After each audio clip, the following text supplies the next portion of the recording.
دویمه ویډیو زه پوینټ لګوم.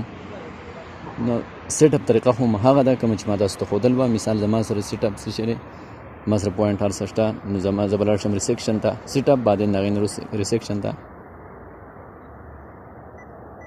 ریسیکشن نه بعد دلته به ته د خپل مزاج یو پوینټ یو څیز ورکې، یعنی جی اف آر 2 ما ورکو، جی اف آر 2. دې نه بعد بس وکړي نیکسټ په لاړ شي. نیکسټ نه بعد ما سره 2 ټي پي دلته لګېدل دي، یو د ټي پي 3 یو د ټي پي 4. ما ولا ټي پي 3 ورکو. اوکې زه په لیزر باندې کوم، نه په بریزم باندې کوم. نو زه به لاړ شم ای ډي ایم، بیا به بریزم اوکې کوم. د بریزم هایټ زما څه شی دی 19 یعنی 19.5 سینټي. نو بیا به څه وکړي دې ته به لاړ شي. د هغې نه بعد به ټي پي 4 زما سره دی، بیا به هغې ته لاړ شي، بیا به دلته لاړ شي. دا دواړه چې کله وکاته دلته به راشي څونه فرق ته پکې دی. دا شو ریسیکشن. مو شو ریسیکشن. هغې نه بعد زه پوینټونه لګوم. نو زه به څه وکړم لاړ به شم سټیک ته. سټیک نه بعد به څه ته لاړ شم پوینټ ته. کوم پوینټ لګوم هغه پوینټ نمبر، مثال زه وله پوینټ ورکوم 46. اوکې کو خو دا مشین دا دی چې دا اتومېټک زاویه راوړي. بیا به لاړ شم سټیک ته.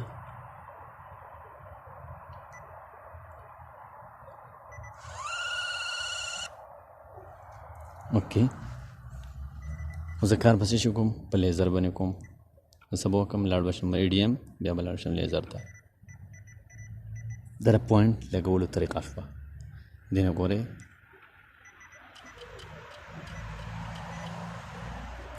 دا د پوینټ لګولو ته مې څومره مخکې ځي 54 یعنی تقریبا 55 سنټي داسې اوس ګوره.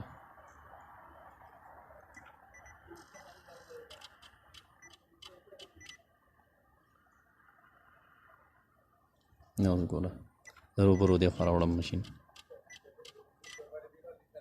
دا طریقه ده. هغې نه بعد دویم څیز څه شی دی، دویم لاین دی. لاین به څنګه لګي، لاړ به شي سټیک، بیا به څه ته لاړ شي لاین. نو دلته به 2 پوینټونه ورکوي، یو به سټارټ پوینټ ورکوي، یو به اینډ پوینټ ورکوي. نو ما سره سټارټ پوینټ دی 49، اینډ پوینټ زما سره دی 50. دا دې ورکو، دا به سټیک کې سټیک دې کو. بس دا به بیا تا ته صرف څه ښایي لیفټ رایټ به راته ښایي. اوس دا څه وایي مونږ چې کوو یو پوینټ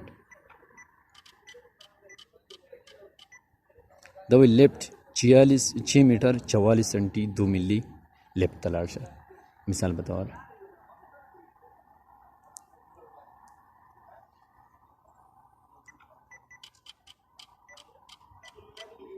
اوس 4 میټر بعد.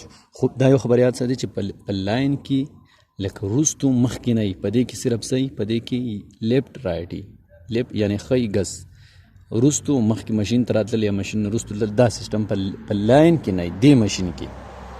اوکې انشاءالله څه نه څه به پوهېدلي یې.